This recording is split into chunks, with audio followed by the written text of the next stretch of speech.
I say this to you, Angela, bear witness to what you believe in your heart right now. You're not embracing Islam because you want to feel good. Because you either believe Muhammad is a messenger of God, or you don't. Yeah? If you believe he's a messenger of God today, then why wouldn't you believe he's a messenger of God tomorrow? My identity, my tribe is British. I know. I'll go further than that. I'm English. What bastard nation I came from, I don't know. Whether it's Saxon or Norman or Viking or whatever, I don't know. But my heritage is I'm English. Yeah. And I'm proud to be English. And you know, I'm born English, but Muslim by the grace of God. Alhamdulillah. No. You know what? What you've done is something else. Jumping on a train all alone, coming to meet mad Muslims in the park. No, seriously, Angela. There's something else going on there. No, really. And this is not like one of this Christian spooky Holy Spirit nonsense. No. There's something going on there. And whether it's a subconscious thing, I don't know. But you know what you want. You really do. And you came here to cement that. Yeah? And you need to just overrule your conscious thought and allow your subconscious to do what it's trying to do. Your soul is trying to connect to its creator. And you know the connection is Islam. Because here's the thing, Angela. Guidance is not going to come in the in the guise of angels and rainbows and butterflies. Okay, it's not going to come in the way of dreams. It's reality. It's tangible. This is what Allah says in the Qur'an. When the message comes to you in a manner you understand. And this is the dangerous side for you. Yeah. I'm not trying to scare you now. But it should scare you. Okay. When Allah says that when the message comes to you in a language and a manner that you understand and yet you still reject it, then Allah will blind you to that message and deafen and dumb you to that message. And when anyone comes to you with that message, he will increase the arrogance in your heart.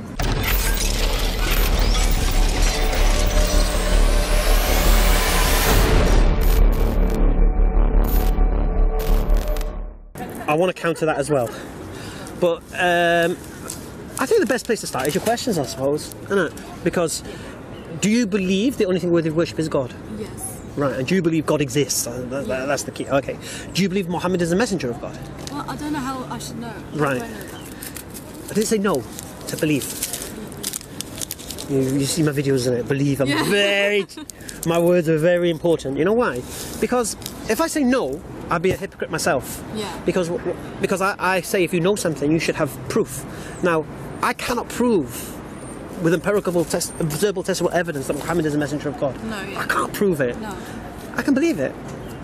And my belief can be stronger than proof in some occasions. Just like, I know I've used this example, like my daughters. I've never had a DNA test. Yeah, I know, yeah. I believe they're my daughters. And I don't need to have a DNA test to know that. But I believe it, do you get me? But I can't prove it. So this idea of proving things, I don't like. So anyway, so it's a good question. Why should you believe Muhammad is a messenger of God? Or why does it say what happened before him? I don't know if it makes sense, but... Go on. Okay, so God not created, but yeah, he was always here and he created us. And then he sent down Muhammad to... No, it was through the angel. Right. He brought down the Qur'an and then Muhammad recited it. Right. So basically what it is we believe in a creator of the heavens and earth is Allah. Okay. Yeah. And we believe he created all of creation. And we don't believe he left creation alone. Yeah, we believe we have. I'll actually do it this way because it's probably easier to understand. We have 6 pillars of belief. So we have our belief is based on 6 reasons.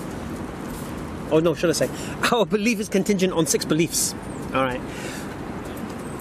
Bismillah. Go on. Bismillah. Yeah, that's right. This idea that when we say the Injil was given to Jesus, they think we're talking about the Bible. So then they start saying, well, you should believe the Bible because the Qur'an says the Injil. All right.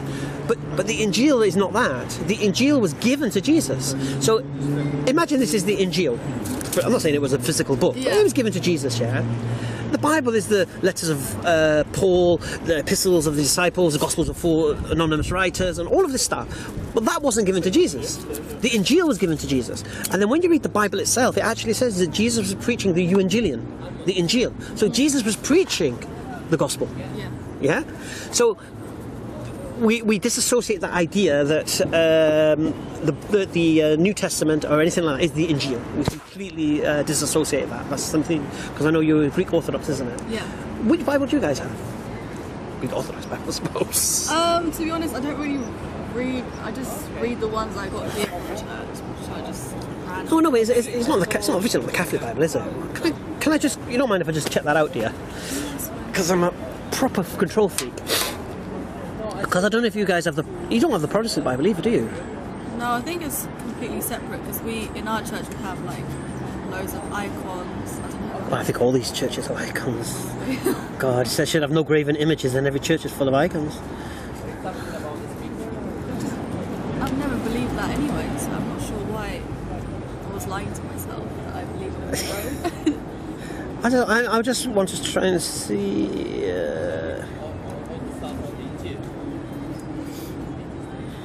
I think that's in for another day, actually. That. Anyway, all right. So we don't believe the New Testament is the Injil. And then we have the Qur'an. Now, people say, oh, they tried to compare the Qur'an to the Bible. Now, the first thing I'll say here is this. You cannot compare the two. And the reason you cannot compare the two is that the Qur'an claims to be the Word of God. Direct. If you read the Qur'an, we said this, go there, he said that, we told him this. And you can feel like, man, tell me what happened. You feel like the person telling you is the person who was there, right? Yeah, when you read the Bible, and Matthew said this, and John said, yeah, so, and Jesus went over here, and Jesus said to this person here, and the woman came to Jesus. Wait a minute, so Jesus is not saying this, and God's not saying this. This is right. So this is equivalent to our hadith. Now, I know you're right now. Now, what the hadith is this. This is the speech, the silence, and the actions of the Prophet ﷺ. So people who were his companions at the time, they would remember what Muhammad ﷺ may have said at that point. And then these things got written down. And this is what becomes the hadith. Now, they range. We know there are fabricated hadith, which are completely made up, because you can't attack the Qur'an. The Qur'an is impervious to attack. So we have so many sects of Islam, Shia, this, that, the other, yeah. But they all have the same Qur'an. Someone tried to trick me today. How many sects of Islam is there? I said, yeah, you got the Shia, whatever. What Qur'an do they read? The same Qur'an, mate. Right? So, hasn't changed. No, but here's the thing, you see. If Muslims could change the Qur'an, they would. Yeah?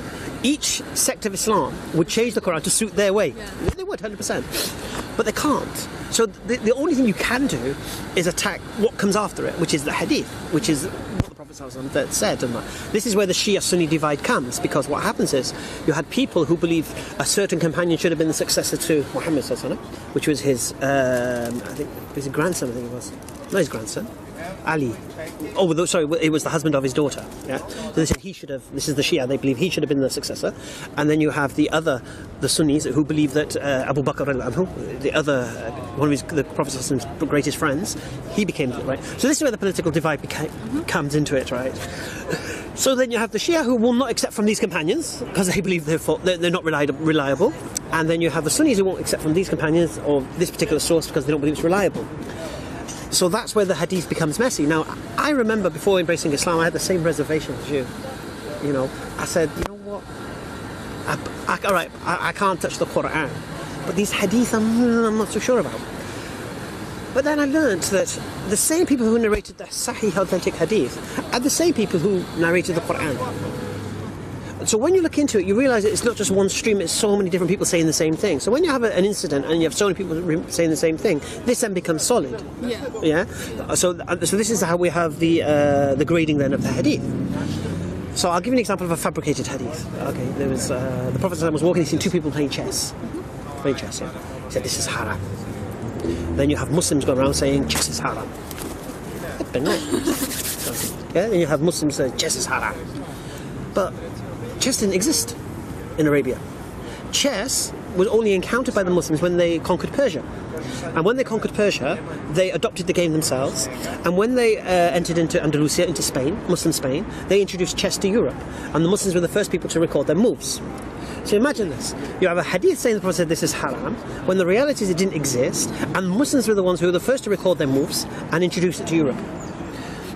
So we don't accept the hadith.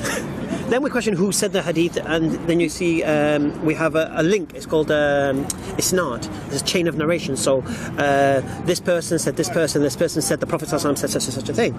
Okay. then there's I know I'm going a little bit deep on this hadith, but I know it was your thing, so I wanted to get into this. So, what would happen then? You'd say, well, who said it? Who said it? Who said it? Who said it? So you take these 4 people. Are they reliable? Were they there? Did they ever lie? So there's conditions. Yeah. Now, if we establish they were there, if we establish they never lied, they were truthful, honest, whatever, yeah, and then we hear other people saying the same thing, that then becomes more solid, yeah. Whereas if someone in the chain of narration may have lied at one point, or can't have been trusted, or may not have been there, then that will become weak, which means it won't be as classed as authentic. Yes. All right. Now, enough weak hadith could cobble together to be authentic if you've got enough people saying the same thing, but I'll be honest with you, yeah, it's not something to worry about unless you're going to study fiqh, which is the different jurisprudence and schools of thought in Islam. You ain't going to worry about this stuff, you know, because life isn't that complicated. You have married life, you have social life, you have interaction with your families, your neighbours, and work, and it's not that complicated. So the way that it's like you take the hadith for granted in a way. So, for example, when someone says, "Oh, we pray this way," I don't need to say, "Well, why do you pray that way?" And say, "Well, we pray that way because this hadith says this, and this hadith said that, and this." I don't need to. The work's been done. I don't need to reinvent the wheel. Yeah. I can take that. It's only someone challenged, well, actually, no, you shouldn't do it this, and there's why. That's different again. But I'll be honest with you, Angela, you ain't going to worry about this stuff. Yeah. Now, you have people called the hadith rejectors. Now, these are the people who won't accept the hadiths. They say, no, it's not the Qur'an, we just accept the Qur'an. Now, I personally don't believe you can isolate the Qur'an and use it alone, because I don't think we can understand it. I think we need the messenger to show us how to understand it. So if the Qur'an says pray, and the Prophet ﷺ will show us how to pray, or if it says fast in the month of Ramadan, the Prophet ﷺ will show us the rules of fasting. Okay, what the hadith rejectors try to do, they try to look for this verse, try to copy it all together, say, oh, this is how we pray. And you're like, well, what does that mean? Well, yeah, we pray 3 times. Well, what would you say when you pray? Oh, say what you like. Well, what actions, any actions you like. And you're like, well, we got an example of the Prophet Muhammad who prayed, and his companions prayed with him, and the people saw him pray, and they recorded how he prayed, and now you're telling me I should forget that, and I should just follow the Qur'an. Yeah? Now, some of the Qur'an is easy to understand, some of it's ambiguous, and the ambiguous stuff we look to the scholars. Now people say, oh, scholars, what do you need scholars for? Well, look, a scholar is somebody who has spent his life understanding something. Yeah? So he's looked at the Qur'an and say the Qur'an says something about a particular issue. He will have looked at the whole of the Qur'an and looked at every time it mentions that issue. And then he would bring all that together. And then he would look at everything the Prophet ﷺ said with regards to this issue. Then he'd bring it all together and from that derive a ruling. It's time to do that. No, yeah. Right. So this is why they have schools of jurisprudence. This is why we have scholars. You know, Teachers. People of expertise. They spend their life doing that. So I don't have to. Yeah. And like I said, you don't need to reinvent the wheel. So anyway, so this is the hadith. Now, going back to my original point. Now, people try to claim that the Bible and the Quran. I say you can't compare them. And the Christian gets excited. Oh yeah, I told you can't. You see the Bible. I say, no. All your Bible is hadith. All it is narrations about Jesus and his life and what he did and where he went and who he spoke to or what actions he made. It's the same as our hadith. But the only difference being is we don't know who narrates it. We have no isnad, we have no chain of narration. They're anonymous.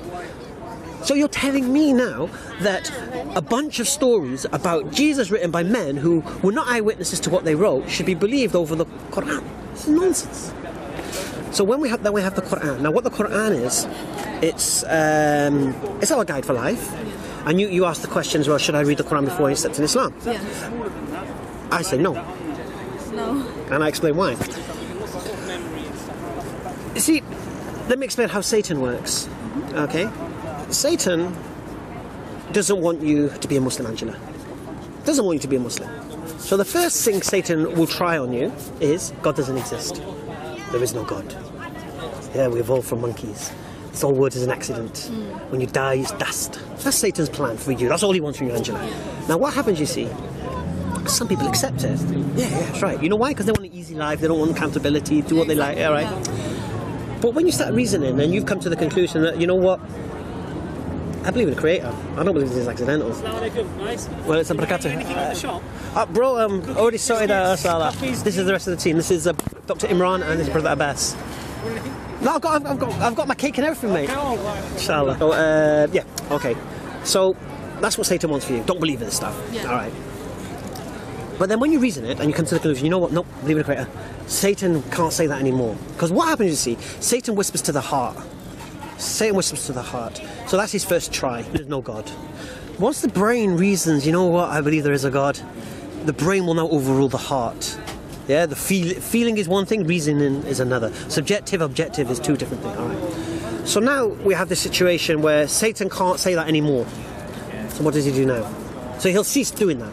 He'll say to you, if someone's speaking to you about Islamic system, I don't believe Muhammad was a prophet.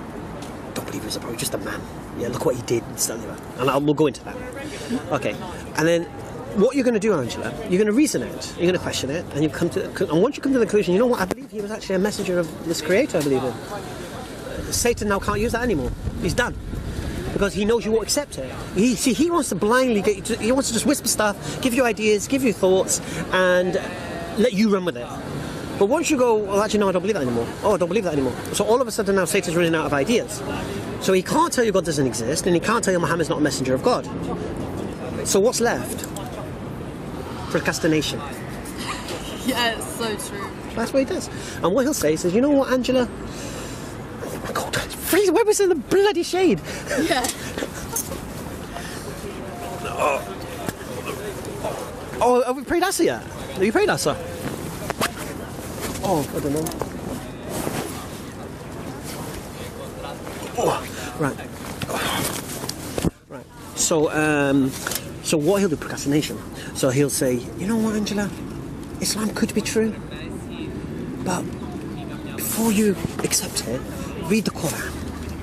Read the Qur'an, and if you finish the Qur'an and you're convinced by the Qur'an, then become a Muslim. And then what he will do everything in his power to delay you and to mess you up. So you'll never finish the Qur'an. You'll think you will, you'll never get to the end of it. Or like I'll try to find something like a flaw just to not believe it. No, you'll start reading it, and then something else happens, you'll hear something, you'll question something, there might be a terrorist attack somewhere, what am I reading this for? You might hear someone say, oh, the Qur'an is this, and you'll do everything he can to make you delay. Yeah. Okay, because that's all he has left. Yeah, I can feel that now. SubhanAllah, like, no, I'm telling you, he did it to me. Did it to me in a massive scale, yeah? Why? Because I was holding on to things I didn't want to let go. I had a girlfriend, I had daughters, I had my business, I had everything. And I was convinced Islam was true. I was convinced Islam was the truth before I just can't give this stuff up. And then I had a car crash. Not a mangled one, but it was a scary one in the rain. And then I realised that, you know what? I'm going to lose everything anyway. I'm going to say goodbye to my daughters and when I die, I'm going to say goodbye to all this stuff anyway. And I could have done that right now. And then what was the price? Yeah? And that was, and then I took my shahada and said, you know what, that's it, I'm messing around. Whatever comes, c'est la vie. Let's have it. You get me? Yeah. Because I was explaining to someone earlier, becoming a Muslim is not something you do to make your life easier. It is for you. Yeah. It is for you because you're in a situation where it will enhance your relationship and inshallah, sort in that sense. Do you get me? Yeah. But for me, it was the opposite. It broke everything. Everything. But there's a beautiful promise in the Qur'an. Are there reasons in the Qur'an? You cold? Ooh, yeah, freezing. We can move around. You always wrap up warm in this part. So what I was going to say, yeah. So, yeah. Allah says, whatever you give up for my sake, I'll replace with better. That which is better. And you know what? My daughters, I have daughters again. My girlfriend, and I have a wife. Friends became brothers. My business now, I sell, the hijab and stuff. That's my business now. And the pub became the mosque. Yeah, everything was replaced for the better, for the cleanliness, for the healthiness. It was another level. All right. So anyway, let's go back to the Qur'an. So that's how the devil works. So we have the Qur'an. Now what the Qur'an is this? The Qur'an is the equivalent of Jesus walking on water. It's the equivalent of Moses parting the sea. Because the reason people believe Moses is when he did the miracles, and the people believe Jesus when he cured the sick and such, yeah? And the people believe Muhammad because of the Qur'an. Yeah, this is why they believed who he was, because of the Qur'an, the miraculous nature. And what was really profound, because people say, oh, Muhammad wrote the Qur'an himself, and this is the claims made by the Islamophobes and the people who don't like Islam. And you're like, well, when we look at his enemies, and they try to challenge what he was doing, they sent their poets to him, because the Qur'an's not poetry, but it sounds like poetry. Yeah. So they sent their poets to test it, yeah. And when they return, they says, well, where's he getting these, what's going on, where's he getting these words from? And he says, well, we know he's not mad because what he's saying makes sense. And we know he's not a liar because we've known him for 40 years as the truthful one, the trusted one, the one that you could rely on to leave things with. You know, this is his nature. You know, he was the man you would go to arbitrate between a dispute. Yeah, this is who his character was. So we know he's not a liar. It's sorcery. So you're like, why would poets only conclusion be? They didn't say, oh, he's copying from the Christian Bible or anything like that nonsense. Yeah, so it's magic. So there must have been something in those words that they themselves knew defied the logic of poetry. Yeah? So they seen something supernatural in that. Yeah. All right. And that's why they accepted Islam. Now, I accepted Islam for the same reason, the Qur'an, but for completely different reasons. For the guidance and all the teachings and the moral standards and everything like that. Do you get me? But the Qur'an is the miracle. And it's this is why God doesn't need to send another messenger. Because when Moses died, people started going astray. They sent a new messenger, Jesus. And when Jesus died, people started going astray because their miracle dies with them. Did they really walk on water? Did he really part the sea? But the miracle of Muhammad is the Qur'an, and it still is, and it will be everlasting because you can't touch it, like I said earlier. Well, that's why he's the last messenger. Yeah, because he came with all the answers, all the solutions to all the problems. There's nothing in this world that you can come across that isn't solved by Islam. Nothing. Whether it's social in nature, business in nature, whatever. Yeah, because we think we're all civilized. We're the same. All we've done is got computers and laptops and... You understand? But civilization in a society is not based on its Samsung S8 or 7 or whatever it is. It's on the justice of this, on the justice. And everything in any society will break down to marriage relations, it will break down to family relations, it will break down to social surroundings, it will break down to crime and punishment. Whatever age you live in, those standards are always going to be there. Now, the beautiful thing about Islam, it gives you the standard that doesn't need to change, and it's not man's knee-jerk reaction standard. It's a standard that will apply for all time. And any man in any age can adhere to this teaching. And even in the society today where I look around me and I see people drowning in alcohol addiction and drug addiction and gambling and all of this stuff, and I see the people who run the society are actually encourage me to do this stuff. I see adverts all the time that tell me to do bingo and do this lottery and whatever. I'm thinking, but the society's drowning in this. I'm not going to say sin because I'm like a Christian, but drowning in this poison. And then when you look at Islam, it completely exonerates you away from all of this. If you follow the teachings of Islam, you can never be a victim of this stuff. Yeah, it's just impossible. My daughter could never be a prostitute, for example, if she follows the teachings of Islam. Yeah. My daughter can never be a drug addict or an alcoholic. Yeah, if she follows the teachings of Islam. If she doesn't, well, then she's going to be on the same standard, and the same problems could affect her. But if she follows, and this is why people say, "Oh, Muslims do this and Muslims do that." I agree.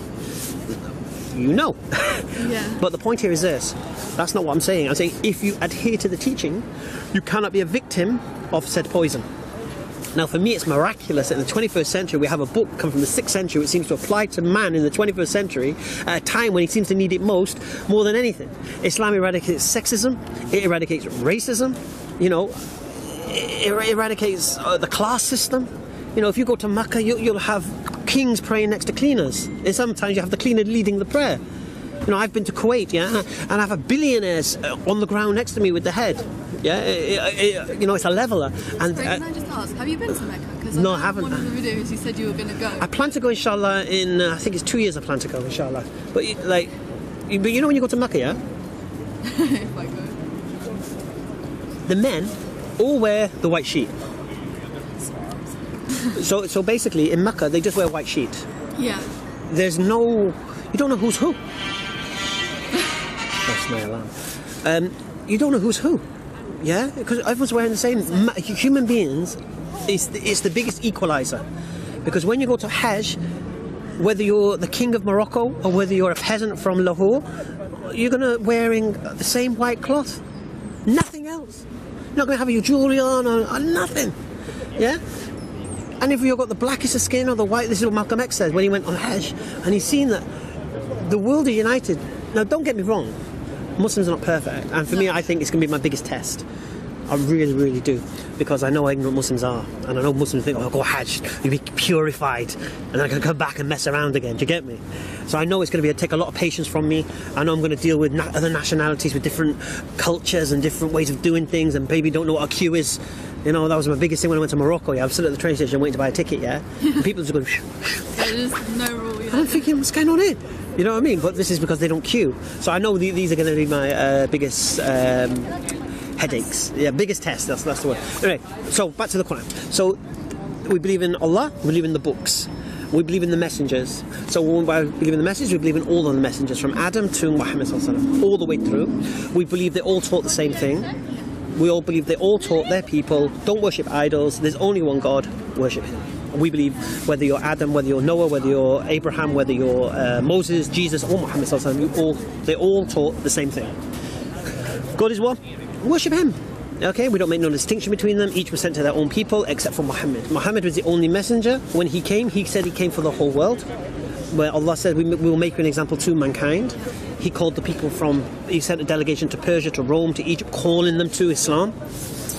So not just did he say it, not just does the Qur'an say it, he actually in his actions did it. Whereas Jesus said, don't go to the Gentiles, enter not the city of the Samaritans, I've not been sent for the lost sheep of Israel. His companions were all Jews, he only ever preached to Jews. It wasn't a message for the world, if you like. Okay, they do try to claim later on the Great Commission, go baptize all the nations, but there's differences amongst that. So basically, we believe in the prophets that were sent, we believe in their miracles that were given, and like I said, as a Muslim I believe in Jesus as much as a Christian. I probably believe in him more, because I don't believe in this phantom Christ. I believe in Jesus, the walking, talking Jesus, yeah? We believe in Allah, his books, prophet, the angels. Now, why would the angels increase your belief? Well, we believe in the angel of death. We believe that when you die, the angel of death is going to come and see you. And we believe there's going to be it's going to be an easy experience or a tough experience for you. Okay, if you believe in the angels, you believe the angels that are watching your actions, recording your deeds. If you believe in the angels, you believe in the angels of the grave. Is that the jinn? No. Sorry. No, the jinn is something else. Okay. The angels are the good guys. Right? These are the good guys that can do the torturing in the grave and such. You've got the angels of the grave who will question you and punish you in the grave. And then you have the angels, obviously, that when you're being taken and you've been good, and that, you know, they're wrapping you in goodness and they're saying, praising you.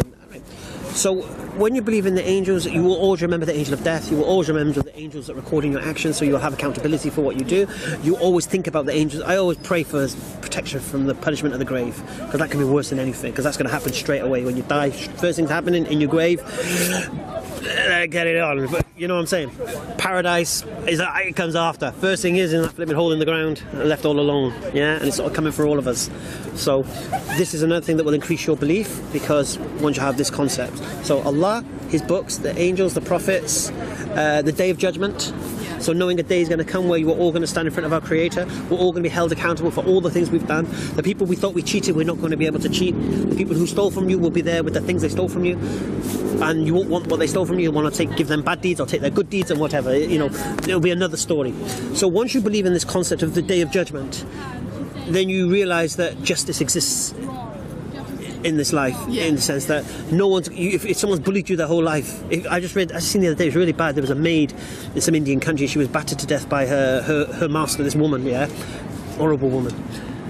But that maid will have her justice on the day of judgment, yeah.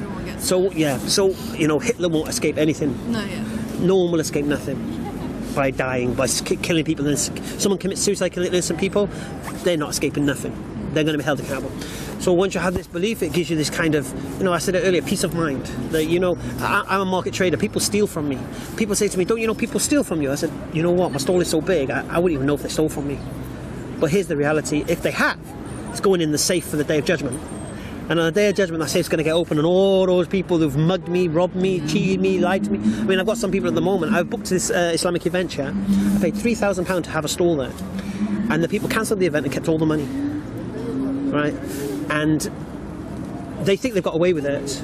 Now, I'm going through the courts at the moment to get my £3,000 back. These are Muslims. And this is how sad it is. And here's the thing. Even if I go through the courts and I'm going to get my judgment, I'm going to take them to the High Court, I'm going to send in the sheriffs, all right?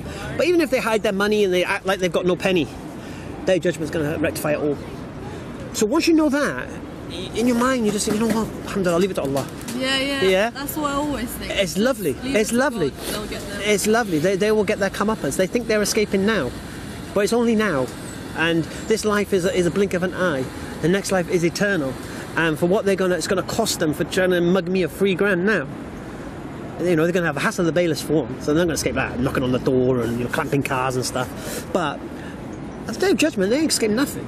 Right? So again, once you have that belief, it increases your belief that, you know what, there's justice here. There's justice here. And then we have qadar. Qadar is destiny. What will be, will be. It's meant to happen. Now, qadar is like... I have a really controversial understanding of this as well. I don't know if it's really that controversial. For me, qadr is this: you cannot change what's written about you. Yeah. Oh no, we have it in my language. What do you have? How do you explain? Like, the word is pishana, so whatever is written down, that's what it is. Right. That's half of it though, because the other half is, but you can affect what gets wrote. Yeah, true. Yeah. So you are the master of your own destiny. Yeah, that's true. Yeah, but qadar is qadar. Yeah. Something, you know, some things are within your control, some things are out of your control. So for you to accept Islam, you might think it's in your control, but the reality is only Allah can give you Islam. Yeah, exactly. Yeah, but what Allah does say is, walk to me, I run to you. Yeah, make the move. That's all Allah says in the Qur'an. We never change the state of a person until they change themselves. And it doesn't say we never, it says we have never. So a person can only embrace Islam if they want to embrace Islam. This is why we don't believe in forced conversions. We don't believe in this idea that become a Muslim or I'll kill you. It means nothing. You know why? Because if Allah wanted you to be a Muslim and everyone to be Muslim, He would make everyone Muslim. He wants you to choose. He's given you this beautiful thing, free will, that no one else has been given. The only people given it are the jinns. And even amongst the jinns we believe there are Muslims as well. Do you know that? Did you know that or not? We believe some jinn are Muslim, some jinn are atheist. What is a jinn? Alright. We believe Allah created... We'll see, we're going to go over there, me and Imran. It's alright. Oh, yeah, inshallah, yeah. Inshallah. So we believe that Allah created the angels from light, then He created the jinn from the smokeless fire, then He created mankind from the clay. So first angels were created, then jinn were created, and then mankind was created. We believe that Satan is the leader of the jinn. Right? We don't believe Satan was an angel, a fallen angel, or anything like that. Right. We don't believe that. We believe that Satan was a jinn, and he wouldn't bow to Adam because he believed he was better than him. This is when arrogance and racism entered the world. Satan wouldn't bow to Adam because he thought he was better than him. Why? What was his reason he thought he was better than him? Because I'm made from fire. Where's the logic in that? Okay. And for that he was thrown, and he said to God, give me respite against this creation of yours, this man. Give me respite. Hold my punishment. And I'll prove to you that this creation of yours will not worship you, or will not be grateful to you. And Allah allowed him. He said, very well, you'll have this respite until the day of judgment. Yeah, you can. And so Satan says, I shall approach him from the front, the back, the left and the right, and you shall see they will not be grateful to you. So this was the promise of Satan. So this now makes you understand that we don't believe Satan is equal to God. We don't have this idea that God is good God and Satan's bad God. Satan's just a creation of God, and God could eradicate him. But He's allowing Satan to see if he can prove him correct, that he's going to make this creation. No, to be honest with you, he's not doing a bad job. To be honest with you. But anyway, we'll see what happens at the end. So the point here is this, that that's the jinns. Now, amongst the jinns, they have free will. So the jinns have been told to stay away from us, and we've been told to stay away from them. So any jinn that comes to human beings, poltergeist, whatever, demonic possession, you know, these kind of things, we attribute to jinn. Yeah? When there's hauntings in houses and things like that. Because I'm pretty sure we believe this, and I may be corrected, I don't mind me corrected. I believe we all have a jinn companion. So Angela has a jinn companion. But when you die, your jinn companion doesn't die. Right? But your jinn knows everything you know. Yeah? And so because your jinn knows everything you know, or knew, he could pretend to be you. Or it could pretend to be you. And it could fool your loved ones into believing that they're talking to the spirit of Angela when it's not Angela. And they could convince your loved ones that they're talking to Angela in a garden of roses with grandma and all that, when the reality is it's not that. That's the deception. This is why I always say to people, if you're waiting for some kind of supernatural experience, you're a person waiting to be deceived. If you trust what your eyes see or your ears hear, you're a person easily deceived. It's this you've got to rely upon. Reasoning. Yeah? Right. So this is what we believe jinn are. Okay. So that's the 6 pillars of Iman. Yeah. So it's Allah, His books, His angels. So you can understand how all of these things can help increase in your belief. Yeah. Okay. Now the main thing you have to believe, Angela, is about Prophet Muhammad. So what have you know? What have you heard? Have you got questions about that? Because that's what's preventing you embracing Islam right now. Yeah, I think so. I don't know. That's why I think I need to read the Qur'an just to see who he was, what he did. Right, the Qur'an is not the Bible, so it's not going to tell you what he did and what he... The Qur'an's not going to tell you that. Oh, the Hadith then. Yeah. And you remember what I said earlier? We don't need to look at every hadith to know something. We can just look at what the scholars say. What does history tell us? And then if you want to dig into it, you can dig into it. So, do you have any questions about that? You must have heard some stuff that you can't fathom, can't work out, because there's a lot of Islamophobic stuff going around. To be honest, I don't really know much about that, which is why if you could explain maybe some things for me to take in. All right, I'll give you an example. All right, if I told you that the Queen was caught burgling in a house last night, Yeah, what would you think? it's not true. Of course not. Why not? If she has everything. You think, why does she need to burgle a house? Yeah. First thing. Second thing, why would the Queen be burgling anyway? It's not her nature to do that. Yeah. All right. So, when you hear something about somebody, it makes, like I said about the Queen now, and you shut up, you're talking nonsense, mate. All right. When we hear bad things spoken about Muhammad, peace and peace upon him, we have the same reaction. Because when we read about Muhammad, we read about he was gentle, he was kind, he was caring. Before he was a prophet, he was for the poor. Yeah. And then we hear people say, oh, he was a bandit, he was a rapist, he was a warlord.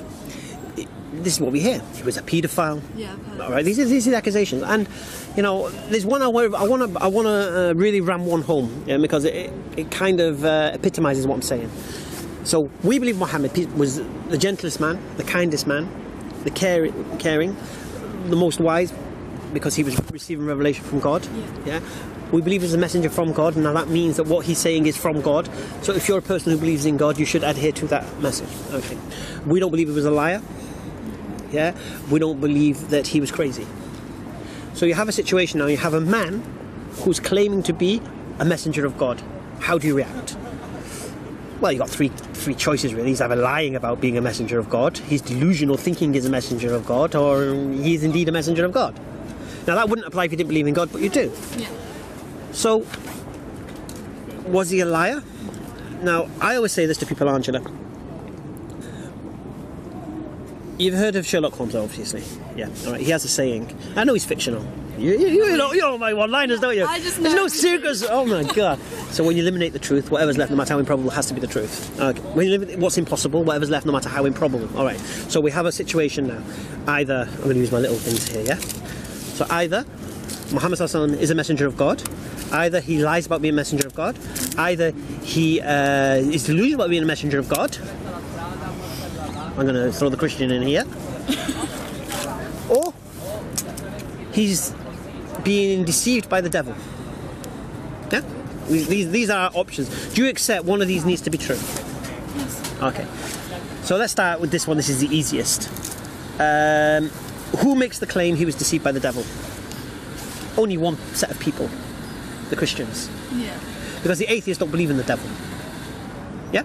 So the only people who believe in the devil are the Christians. And they said that angel that visited him in the cave was a demon. Okay? So, let's eliminate that. According to the Bible, Jesus says Satan cannot oppose himself. House that is divided cannot... You must have heard this as well, honestly. You're watching my videos, isn't it? Oh my giddy aunt. So you know so you know how that we throw that away then, yeah? Yeah. That house divided cannot stand. Therefore, if Satan's the author of the Qur'an... so if the author of the Qur'an opposes Satan, refutes Satan, curses Satan, tells you to seek refuge from Satan, can't be Satan, according to Jesus. So if Jesus says he can't be Satan, then no Christian can say that either, and the only people making that claim are the Christians, so we throw them away. So the next, he's a liar.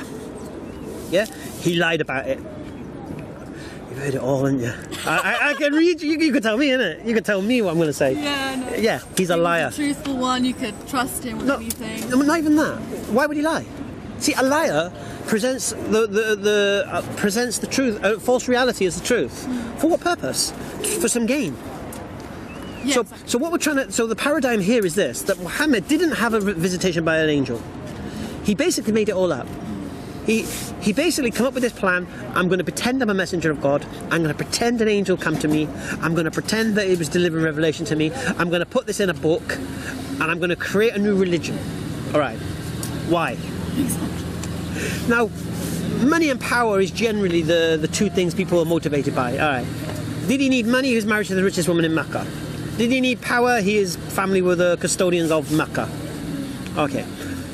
What happened when he made the claim? He was persecuted, people followed him, was persecuted, he was forced and exiled in the desert. Now you're telling me this guy is doing all this stuff knowing it's a lie? Please. We can throw in about, okay. So what's left? Crazy? Delusional? It's getting close, you know that. Crazy? Delusional? Telling the truth. Okay. When we look at the teachings of Islam, which derive from the Qur'an, which came from the Prophet Muhammad sallallahu alaihi wasallam, and we see that the guidance in there, like I said to you, fits 21st century man like a glove. Yeah, that it just cannot be from someone who's crazy. It's just impossible. And if it was from someone who's crazy, it'd be gibberish, but it isn't. You know, the Qur'an recites like poetry. It all rhymes. And this is over 23 years, and it contains legislation. And it contains justice, and it talks about man's history, and it talks about man's future, and it talks about... And it's like, this cannot be the work of a crazy person. Yeah? Because the people would not follow a crazy person. A few people might, but not a quarter of the planet. Yeah? It's just impossible. Ta-da! He's a messenger of God. Told the truth. He was selected by God to send, to tell the people to stop worshipping their idols. Because remember, this is what he had to do. He was in a city where everyone like worshipped anything. No, it wasn't just that. The city made its living from pilgrims who brought their idols to Mecca to put in the Kaaba and to worship. Yeah. And then the merchants of Mecca would trade with them and make this was their living. And he was told, go down to them, stop everything. Yeah, stop worshipping these statues. It's all wrong. Do you understand? Yeah. That was his mission. Subhanallah. And because he did that, I'm a Muslim today. Alhamdulillah. What does that mean, subhanallah? Subhanallah, glory be to God. Glory be to God. Alhamdulillah, praise be to God. Now, I'm going to show you one of those lies that get put out. Okay. And I'm going to... you've heard of Tommy Robinson? You know, heard of Tommy Robinson? All right. Basically, there's a geezer called Tommy Robinson, and he's an ex-football hooligan, and he used to be the leader of the EDL. You know the EDL, English Defence League? To be honest with you, they only exist on social media. They think there's some big phenomenal movement, but they only existed on social media. Right? Anyway, so they were designed to combat Islam, the rise of Islam, and I always predicted this. I said, you know, the biggest obstacle the Muslims are going to have in England is the football hooligans at some point in time. Why? Because they're the street lads. Yeah. They're not the army, they're like the street lads. They're the ones who are going to protect their societies and whatever. Yeah, they're the ones who are going to try and, if Islam is spreading in such a manner and they think it's what it's not, they're going to stand up to it. All right. So when the EDL started, I'll give you the history of the EDL now. Right. They started off saying Muslim bombers off our streets, Muslim bombers off our streets. And you know what? I'll march with you, mate. I want Muslim bombers off my street as well, because if you're an English person, not a Muslim, you could be a victim, or your family could be a victim of a Muslim bomb. Some Muslim going crazy, blowing up a train or whatever. So could I. Yeah? So we both got the same risk. But the second risk I have is that my children could be indoctrinated into doing something like that. And the third risk I have is that I've got to face people like you, holding me responsible for that. So you've got to fear that. I've got three things to fear. All right. So I'm with you. Muslim bombers off our streets. You know, there's never another Muslim a bomb done by a Muslim again. I mean, oh. And here's the sad thing, Angela. You know what? You know when there's a bomb or an attack or a van crashing into somebody or some pedestrians, right? We Muslims, we pray. Please, not a Muslim. Please, beg of you, not a Muslim did this, right? You know what these jokers are? I hope a Muslim did this. They want a Muslim to do it. Look at the difference, you see. We're Muslims and we don't want Muslims to be doing this stuff. They're not Muslims, but they want Muslims to do this stuff so they can attack Islam using these warped Muslims. This is how they operate. So anyway, so this geezer, Tommy Robinson, he uses a fake name, and basically he uses this football hooligan's name, Tommy Robinson. And he used to be the leader of the EDL. He's left that now. He's with some company called Rebel Media or something. Rebel Media or something, isn't it? Is his new project. Anyway, he's been good. He wrote a book about Muhammad. Well, not him himself. He's basically took credit for it, but someone else wrote it. And basically, he's attacking Islam, saying Islam teaches to kill the unbelievers, and you know, there's 100 verses in the Qur'an that says kill the unbelievers. I'm like, you're like, where? What are you talking about? No. Listen, what does the Qur'an say? This is what they say. In the Qur'an it says, kill the unbeliever wherever you find them. That means kill the unbelievers. Ooh. Well, what does the verse before it say? Oh, wait, sorry. Fight those who fight you. Okay. Turn them out from where they turned you out. Alright. And kill the unbeliever wherever you find them. Alright. But if they stop, then you stop, for Allah is not the transgressor. Wait a minute. That's just changed now. One minute you're telling me the Quran saying kill the unbeliever. Now you're telling me they're allowed to fight the people who fight them and to do back to them what was done to them. But if the person fighting them stops fighting them, then they should stop fighting them because God doesn't want them to transgress the limits of the permission to fight them. Yeah. It's a completely different thing. And what do you mean turn them out? Turn to who out? What's he talking about? Well, what does the Quran mean? Turn them out from where they turn you out. Who got turned out? And then you realise the historical context. And this is talking about when the Muslims were given permission to fight and take back Mecca after they were exiled. So then you realise there's historical context to this now. So we've gone from killing the believers wherever you find them, and this justifies blowing up a bus, to fighting the people who fight against you. So if someone comes to fight you, you can defend you and your own. Isn't that standard? Yeah. Right. So this is the nonsense they do. So anyway, so there's one going around. There was a tribe called Bani Qurayza, and this is what he says. He says that Muhammad attacked this tribe, this innocent tribe, killed all the men and boys, took all the women as slaves, and there's one Jewish woman called Safiya, that he basically, this is his claim, not my claim, right? He says he after killing her husband, her brother and her father, he forced her to marry him and raped her that night. That's his claim, all right? And he was on social media, I think it was on YouTube with the brother Ali Dawa, and they were having this discussion, and he was saying, yeah, now, like I said to you earlier about the Queen burgling a house, when I hear that, I'm like, what? Inshallah. I'm like, what? That's my reaction. I have to investigate this.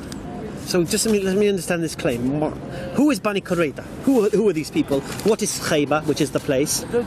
So Bani Qurayza are a tribe of Jews, and they were in alliance with the Muslims because you had the pagans who were attacking. So I'm going to throw my flipping stuff away now. Can you believe I threw my sugar into my tea?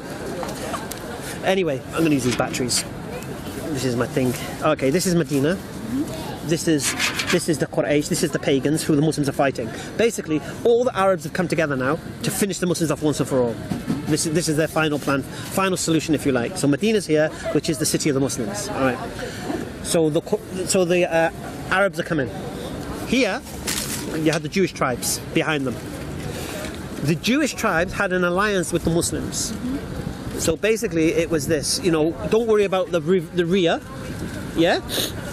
No one's coming this way. Just you focus on the front.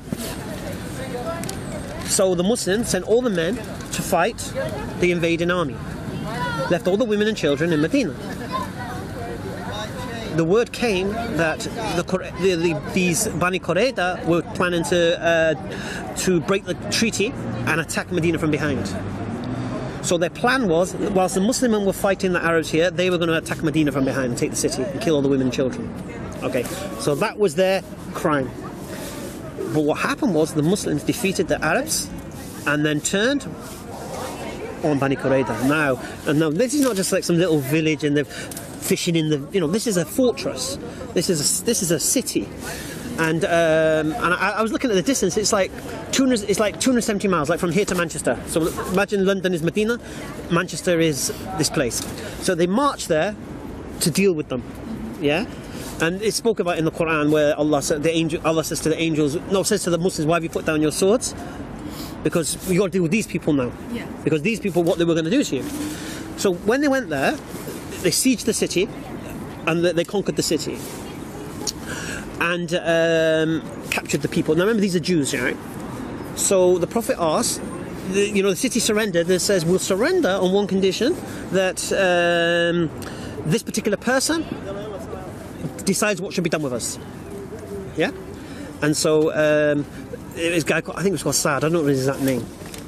Basically, he was either a Jewish convert to Islam, or he was a Jew allied to the Muslims. So they thought he'd go leading on them. His solution was to kill all the men and the boys above the age of puberty, and the women and children should be taken as captives of war. It's age of empires, Persian Empire, Roman. This is standard. I know it seems weird today, and we're all drinking our cappuccinos and that, but this is standard. What you're going to do. Now, why did he give that punishment? Because that's Jewish punishment. If you read the Bible, it says for treason, you should kill all the men and the boys over the age of puberty, and take the women and children as slaves. That's Jewish law. So they got put on them their own law. Okay. So whatever happens, happens. You got the women now. Now there's one woman called Safiya. She was a Jewish. The chief of the Jews. She was his wife, and basically, one of the Muslims had her as a captive. And when the Prophet seen her, and he heard that she was the one who was married to this guy, so she had high status. Yeah. So he said to the Muslim, you take 7 captives, but you can't take her. So now remember the story. This is what we hear. He killed her mother, brother, husband, whatever, and then raped her that night. Yeah. Okay. He said to her, because you were of your status, you're free. Yeah. And you can be free, and you can continue to be a Jew, go back to your tribe, or you can marry me and be a Muslim, become a Muslim. And she chose to marry him, and she became a Muslim. Alhamdulillah. And now this rape is nonsense right now. Imagine the scenario. This is timelines now, because what this Tommy Robinson is claiming is that he raped her that very night. So how could a woman consent to marriage to somebody who's just killed her husband and that night rapes her? All right. Well, he married her on the return journey back to Medina. Yeah? 270-mile journey. All right. They've just marched 270 miles. They've sieged the city. They've conquered the city. Now, I don't know the logistics, but I don't know how long it would take to conquer a city, capture the city, take these people, punish these people, or whatever they do. I'd say about a month. All right. Then they return. Then he marries her. Then he noticed a mark on her cheek. And he said, well, what's that?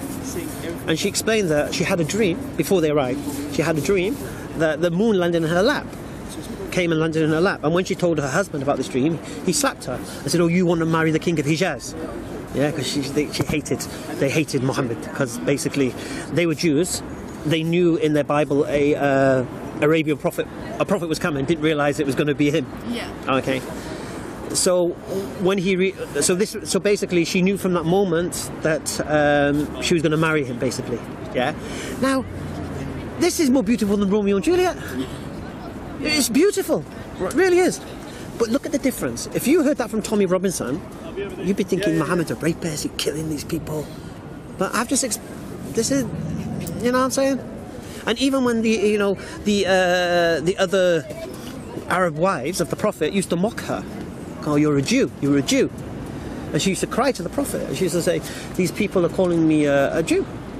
Because you should go back to tell them that your uncle, your father is Aaron, your uncle is Moses, and you're married to the Prophet." So, yeah, this is what you should say to them. So we look at this story, and it's so beautiful. Yeah, and if you read everything that Safiya says about the Prophet, it's always goodness. So these things you're going to hear. And I want you to, when people like these idiots, Tommy Robinson, start spouting this nonsense, yeah, You need to remember stuff like this, that everything has context, historical context, just like kill the unbeliever. Do you understand? And like I said, my reaction when I hear that, what Tommy Robinson spouted, is the same as you telling me the Queen just burgled the house last night. Yeah. It doesn't befit the character of the Queen, just as rape and murder does not befit the character of the Muhammad Sallallahu Alaihi Wasallam. Do you get me? Clearer now, yeah. SubhanAllah. But you're going to hear a lot of things. You know why? Because they're digging up everything they can. And what happens, you see, when you have treasure, they bury the treasure. And they don't just bury the treasure, they put crap on top of the treasure. So we, Muslims, before we can show you the treasure, we've got to move the... Yeah. You know what I mean? And that's all they want to do. And they want to procrastinate, and they want to put these ideas in people's minds so they don't accept Islam. Because if they accept Islam, like I said to you earlier, people change. And when people change, other people don't like people changing because they have to question their own and why aren't they changing. So they want you to stay in the wallowing with them rather than bettering yourself. I'm pretty sure you accept Muhammad as a prophet now. Isn't it? Yeah. Alhamdulillah. I So, just want to ask you if you have any books for me. I've got some books for you, but I'm going to say it to you again. Do you believe Muhammad is a prophet of God now? You do, I know that. And you believe Allah is his messenger? I'll say this to you now. What does it say about procrastination? Alright. The two propositions you need to accept to be a Muslim are those two propositions. Everything else is your learning curve. Every book you will read will embellish what you are. This is your journey now. And every book you read from now on will be your map on your journey, on your way, and the places to stop at and whatever. Do you understand? You know, when you wake up and such. Yeah. Right. So I say this to you, Angela. Bear witness to what you believe in your heart right now. Embrace Islam. Accept Islam. Okay. Leave here today as a believer and begin your journey. Alhamdulillah. Right now? That's it. Do you know how you become Muslim, yeah? Yeah, the Shahada. Just raise your finger. You bear witness. But I'm not sure if I still want to do it right now. Yeah. It's not about... It's entirely up to yourself, but you have to remember one thing. These are the only two things you need to believe. Yeah? And nothing you read after this time is going to convince you of those two things because you're already convinced of those two things. You understand? What will happen is, like I said, Satan will do his thing. He'll start throwing doubt, he'll throw this way and that way. Yeah, you know what I'm saying? And I know how you're feeling, alhamdulillah. But nothing's going to change, Angela. Nothing's going to change for you right now. All it's going to do is you're going to bear witness to what you believe. Yeah? And just start your journey. And like I said on the message, flower don't grow in a day. Yeah? A flower doesn't grow in a day. You have to plant the seed, you have to water it, but you have to plant the seed. Yeah? And in this scenario, the seed is your shahada.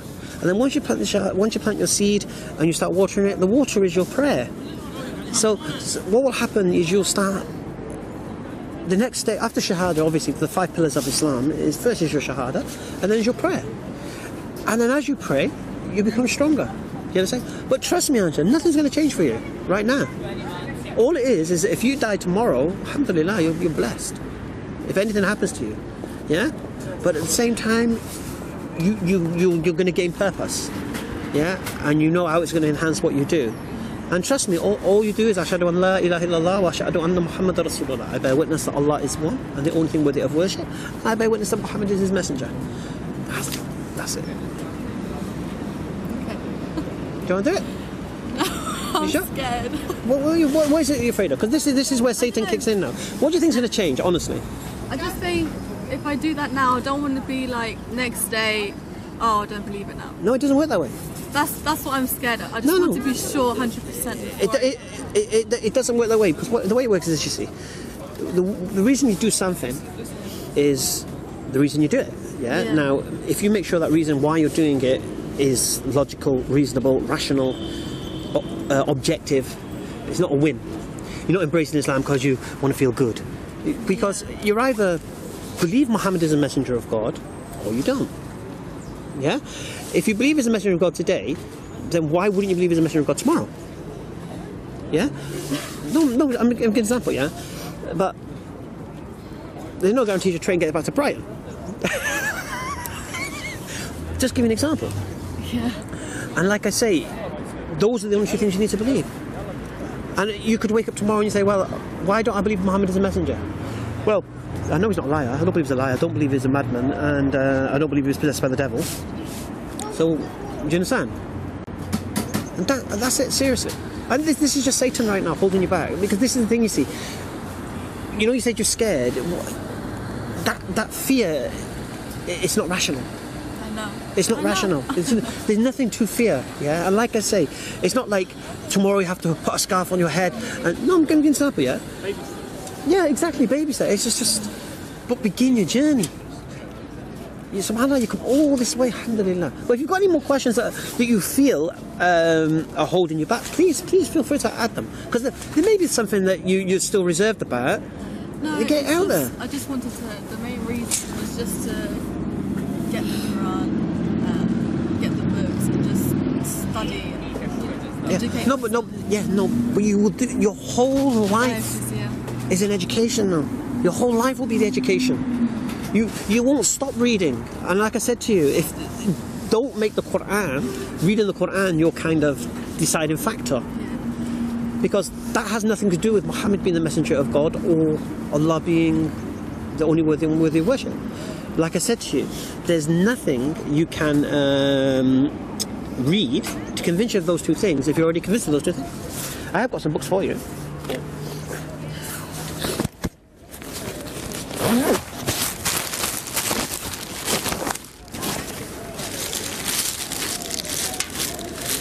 I think I have anyway. Yeah, this is a book about Jesus. God, they give me a pile of stuff. This is the Eternal Challenge. So this is the challenging of the Qur'an. Because basically, no, alhamdulillah. This is what basically we say we believe the Qur'an's word of Allah because it has falsification tests in it. Yeah, and this is the challenge, the Eternal Challenge, and how it's been challenged and how it's not been met and such. What else have we got here? Okay, these are some verses from the Qur'an, I believe. I don't know, some brother came in today actually to give to you. I'm pretty sure this is some verses of the, this is some verses of the Qur'an. I just got one question. Why? You come all this way with one question. Go on. I think I just came here today just to take the step to actually become, you know. I think you came here today to be a Muslim, but I just think you. But like I say, there's absolutely. Look, I've been in your shoes, right? Now, when I embraced Islam, you know what happened? Where am I going to live now? How am I going to earn money now? What's going to happen to my daughters now? Oh yeah, I remember. Because I'm Muslim, is that got anything to do with like income? It has, but don't worry about these things. No, yeah. Don't worry about these things. These are immaterial things. Look, I'll be honest with you. I said to you, a plan of on a day. Yeah, I was back in the beanstalk. The next day, the beanstalk was there. I cut everything, and some people say I didn't need to. Some people said she was ruthless doing it, and maybe they were right. I don't know. But imagine the difference. What are you going to lose if you accept Islam now? Seriously? Nothing. No. Okay. What are you going to gain? Well, a lot. Everything? Everything. Okay.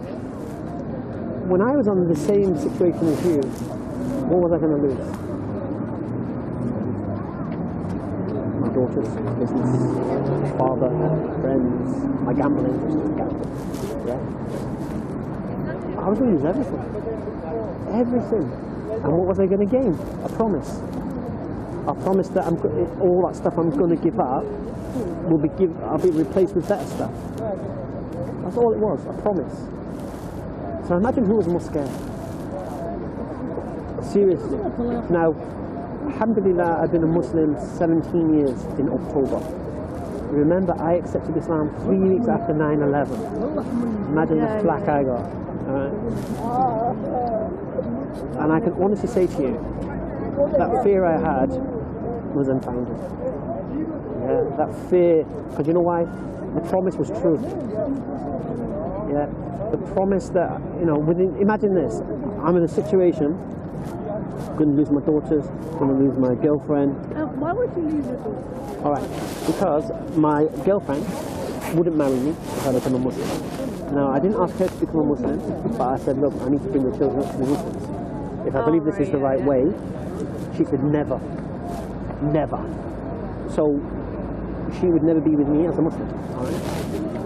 I don't blame her, because it would have been hard, and I'm grateful in some sense that she didn't, because imagine having a wife who wasn't a Muslim and drank alcohol and all that stuff. It was devastating. And then see my daughters being brought up with that role model. It was devastating. It really, really was.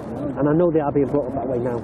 I've seen pictures of my daughter on Facebook and stuff, and it hurts me.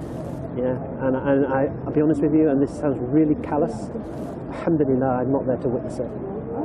I don't have to deal with it, because I know they're going to come unstuck. I really, really do know they're going to come unstuck. But anyway, so I knew we were going to part. Now, my daughters, I know their mother would die for them. Yeah. Yeah. There's no way in this world would I ever take them girls from their mother. Never, never, never. And I knew that eventually she'd probably go back to her hometown of Wigan. And in Wigan, she's got a very strong family around her, who I knew would give the infrastructure for my daughters. Yeah. Where what could I offer? Dragging them to London, living don't know where, working don't know what, money coming from I ain't got a clue. You know what I'm saying? Yeah. Trying to adapt to this new way of life, it would have been carnage. But the amazing thing is this, my name's Darren. Oh yeah, do I have to change my name? No. No. Unless your name is something that's directly against Islam. So I live. Angela? I wouldn't believe that. Probably an angel or something like that. Yeah. Angelos or something like that. Yeah, no. I've not changed my name. I'm Hamza, don't get me wrong, I'm in the Muslim community. Yeah. But I'm Darren. My passport is Darren. Yeah, my family know me as Darren. Yeah. I don't mind either. Yeah, I don't believe I have to have an Arab identity. I did at first. I thought I had to be an Arab. Yeah. Dress this way, thingy hat on, dress on, and all that stuff. Yeah. But then I slowly realised, no, actually, I don't need to do this stuff. Yeah.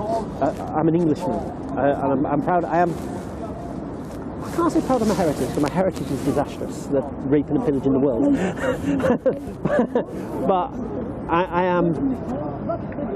I'm not. Yeah, I'm proud of being an Englishman. I mean, yeah, I like fish and chips. I like England. I do. People say to me, "Oh, when we're going to go to emigrate to a Muslim country?" I say, I'm English. I like it. I like watching my football. And, you know, I'm an Englishman. Yeah. And the last thing I want people to think is that if they embrace Islam, they have to become an Arab. Yeah. Or become Indian or Pakistani.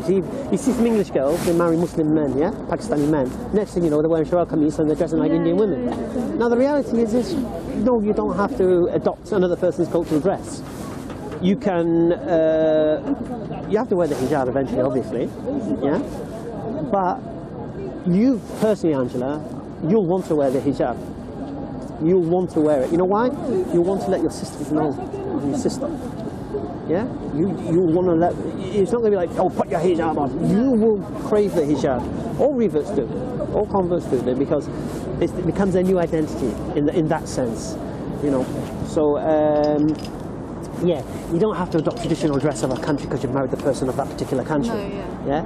So when I realised that, I went back to wearing English clothes. And I felt so more comfortable. I used to walk around with a dress on and I had a hat on and. You know what I mean? And it made it look cool. I still wore my gazelles and whatever. I still, you know what I mean? Yeah. But when I went back to English dress, I loved it. I felt so secure. And then what I realised is the effect that I was having on people watching my videos, because they didn't see an Englishman trying to be an Arab or trying to be Pakistani. They seen an Englishman dressing and looking like that. That's the thing. That's why I liked your videos. Yeah, alhamdulillah. I was in Macedonia back, just for holiday, and my boyfriend was just somewhere. I don't know how much it means. Yeah. And yeah, I was just home alone, and randomly, just your videos came up on my YouTube, page, and I just clicked it, and then I just got addicted to watching. Oh, subhanallah. Yeah. Well, a lot of people have said that. You know why? Because they resonate. Because, like I said, especially English, I've had a lot of English lads. Yeah, and when I say lads, I mean lads, not geeks or anything. Lads, right? And I know seeing an Englishman dressing like them, talking religion. Yeah. Is like a moment. Yes. Can't. Watch an Englishman with an Arab dress on, trying to talk in an Arab accent. Yeah, you think, yeah, you got no friends. You got no friends, mate. Yeah, you're trying to find an identity. But because I'll still talk about the football and whatever. But I'm English, man. I got no, I remember one time I had these hoodies made. You know the I Love London hoodies? Because I used to sell Islamic goods, right? So I went to these Turkish guys who made these hoodies. And I said, look, instead of I Love London, can I have I Love Islam? So they went, yeah, no problem. So I got these hoodies made and I sold them. Now what I didn't realise is I Love London had a Union Jack here. I didn't realise that. So these I Love Islam hoodies came with the Union Jack there, yeah? And you know what? It was absolutely fantastic because it was basically saying, I'm British, I'm Muslim. Yeah. Yeah? The two can be reconciled. Yeah? It's not like Britain first or Islam first. No. My identity, my tribe is British. I know. I'll go further than that. I'm English. What bastard nation I came from, I don't know. Whether it's Saxon or Norman or Viking or whatever, I don't know. But my heritage is I'm English. Yeah. And I'm proud to be English. And, you know, I'm born English, but Muslim by the grace of God. Alhamdulillah. Yeah? So, going back to... So, the fear factor I had... Now, if we was at a position now where we were both on the verge of Shahada, and your Shahada, you're going to benefit from everything, your relationship could become stronger, because now you definitely go to your boyfriend and say, look, we need to get married. And then you'll know if he's serious about you or not. Or then you'll move on with your life here, and you'll look for a husband here, yeah, and get on with it, and yeah. Now me, I'm thinking, I'm going to lose everything, right? Yeah, I get what you mean. No, and like I said to you, what did I do? I only had a promise. Promise from whom? My creator, all right? 17 years on. Trust me, Angela, 17 years on. That promise is fulfilled. It's not an empty promise. It really isn't. So if I'm in a situation where I was afraid... I'll have a small tea, please. Tea? Yeah. Do you want another drink? What time is your train back, by the way? Well, I have to get going soon. All right. All right. No, it's good. I've got to go and rinse some people. So, you know, not really done much. I did a little bit of rinsing, but not much today. First guy I met today, I've paggered him proper. I was asking him, why do you believe the Bible's reliable? And he's saying to me, why do you believe the Bible's reliable? I said, I don't. What do you? Well, why do you? I'm not. Nonsense. Anyway, so, forget that fear. You know, there's a saying, feel the fear and do it anyway. Yeah? Because your phobia is when you have an irrational fear. You've got nothing to fear. The other thing you've got to fear is we've put your face on camera and your mum and daddy see you and you might have to face some of that. But you're 19, Angela. You can think for yourself anyway now. Yeah, that's true. Yeah, milk and more sugar, please. Right. So, trust me, Angela, you've made the effort, you've come all this way. Yeah? Just leave it here as a believer. Trust me. And you will never ever look back. No. Trust me, there's nothing to be afraid of. You just leave here, you go home, your reading will become more intense, it will become more applicable, you'll start looking for guides. Because right now, you see, when you read about Islam, it's what they do, what they're told to do, what they should do. When you're a Muslim, what I should do, how I should do it. And that's the difference. See, I know the first thing you're going to do, and I wish I'd have brought it with me, is you're going to want to learn to pray, and you're going to learn to pray in Arabic, and you're going to walk around with this little book, and you're going to keep reading it wherever you go. I know you are. I can tell your personality. Yeah, you're going to crave it. Trust me, you're going to run with this like something else. Yeah, you just need to start the journey. You just got to start the car, and I know you're on a motor, but nothing else is going to change. You're still going to go and read your books I give you. Yeah, you're still going to reflect. You're still going to, but like I say, it's the impact from what you're reading is going to be completely different. Yeah, because you're going to be spoken to. Oh yeah, I'm going to give it that one as well. Sorry, I forgot. What? Someone give it to me. Who give it to me? Did someone give it to me? Oh, don't give it to me yet. Yeah, get off now. Angela needs to leave now. Pardon? You need to leave, isn't it? Well, yeah, because it's the journey back. That's I know. my parents are called. No. You know what? What you've done is something else. Jumping on a train all alone, coming to meet mad Muslims in the park. No, seriously, Angela. There's something else going on there. No, really. And this is not like one of this Christian spooky Holy Spirit nonsense. No. There's something going on there. And whether it's a subconscious thing, I don't know. But you know what you want. You really do. And you came here to cement that. Yeah? And you need to just overrule your conscious thought and allow your subconscious to do what it's trying to do. your soul is trying to connect to its creator, and you know the connection is Islam. You know. I think I'm going to go away today, and then if anything changes, then... No, it's up to you. But I'm going to leave you with a joke if you don't mind. All right. Very applicable. All right. There was this girl, yeah? And she heard on the forecast that rain's going to come. Flood is going to come. And so this, she's walking and it starts to rain. And a Muslim comes in a car and says, get in the car. You're going to drown. And she goes, don't worry. God will show me the way. God will show me the way. Okay. So the rain starts getting heavy now. So she climbs a tree. And this Muslim comes in a boat and says, get in the boat, you're going to drown. Don't worry about me. Let me think about it, yeah? God will show me the way if it's true. All right. So the rain gets so heavy now, it's so high, she's on top of this mountain now, and a helicopter comes. And it says, get hold of this rope, get off the mountain, you're going to drown, Angela. And she goes, don't worry about me. Yeah, let me think about it. Yeah, God will show me the way. Yeah, if the Creator says he'll guide me.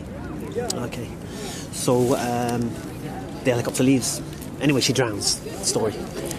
So anyway, she's facing Allah, and she goes, I don't understand. Why didn't you save me? Why didn't you show me the way? Why did you leave me to drown? And he said, we sent you a car, we sent you a boat, we sent you a helicopter. What were you waiting for? Because here's the thing, Angela.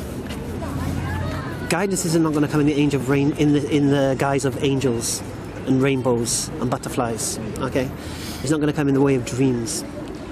It's reality. It's tangible. This is what Allah says in the Qur'an. When the message comes to you in a manner you understand. And this is the dangerous side for you. Yeah. I'm not trying to scare you now. But it should scare you. Okay.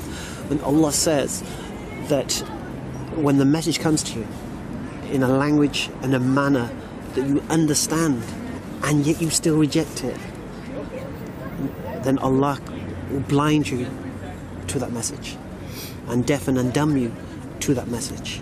And when anyone comes to you with that message, He will increase the arrogance in your heart.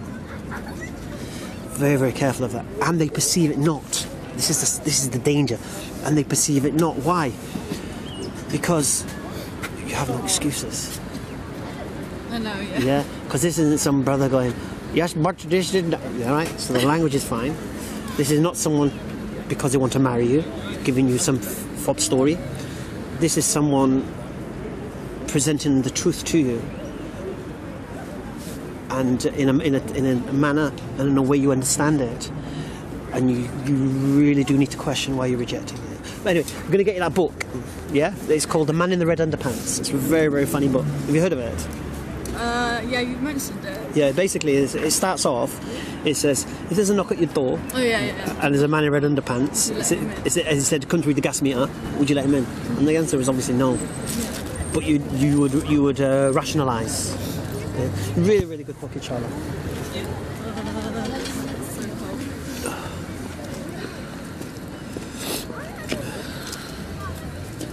I can't believe I came all the way here just to like...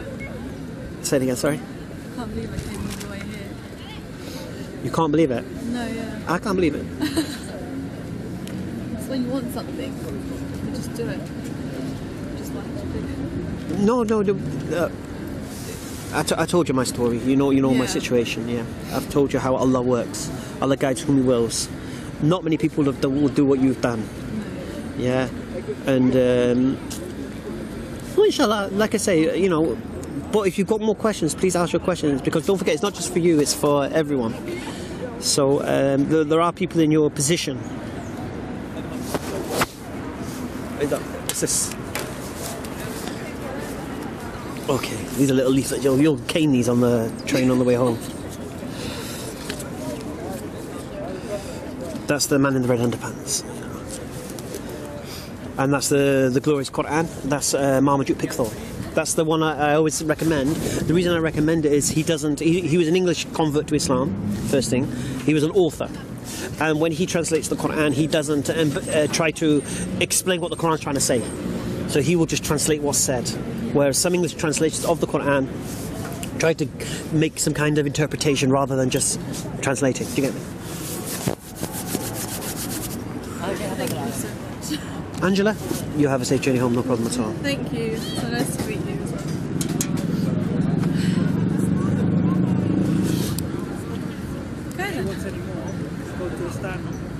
She's getting a train back. Are you going to go wander the park now? No, I'm going to go. Just get out of Dodge, yeah? Yeah. You have my number. Yeah. Feel free to call me. If you want to Skype and take your shahada, you can do. Yeah? But it's always best done in person. Okay then. Angela, you have a safe journey. Thank you. Take care. Tara. Thanks, guys. Take care, Angela. Okay, that was Angela. Angela's a girl. She's been watching a lot of the videos on the EF Dawah channel. EF Dawah, subscribe, like and share. And mashallah, the videos have resonated with her. I mean, imagine this, a young girl, 19 years of age, has travelled nearly 2 hours on a train to come to the park today just to ask her questions and hear more about Islam and receive some information. But we've said this many times, and people have said this on my comments on my videos, that when I've said, I try to guide you, that only Allah guides, and this is very, very true. Allah guides whom He wills. So all we can do is deliver the message. All we can do is counter the false narratives like people like Tommy Robinson likes to present. We can only do these things. And then leave it with Allah, alhamdulillah. I think Angela, inshallah, will accept Islam. I think the fear will subside. She'll realise she had nothing to be afraid of. And she will accept Islam. And inshallah, I hope anyone else who is watching this, as we know around the world, has any questions with regard to these things, because all we can do is present the truth. All we can do is invite you to the banquet, and it's up to you whether you accept the invitation. Like we said many, many times before, Allah guides whom He wills, inshallah. Okay, Assalamu alaikum.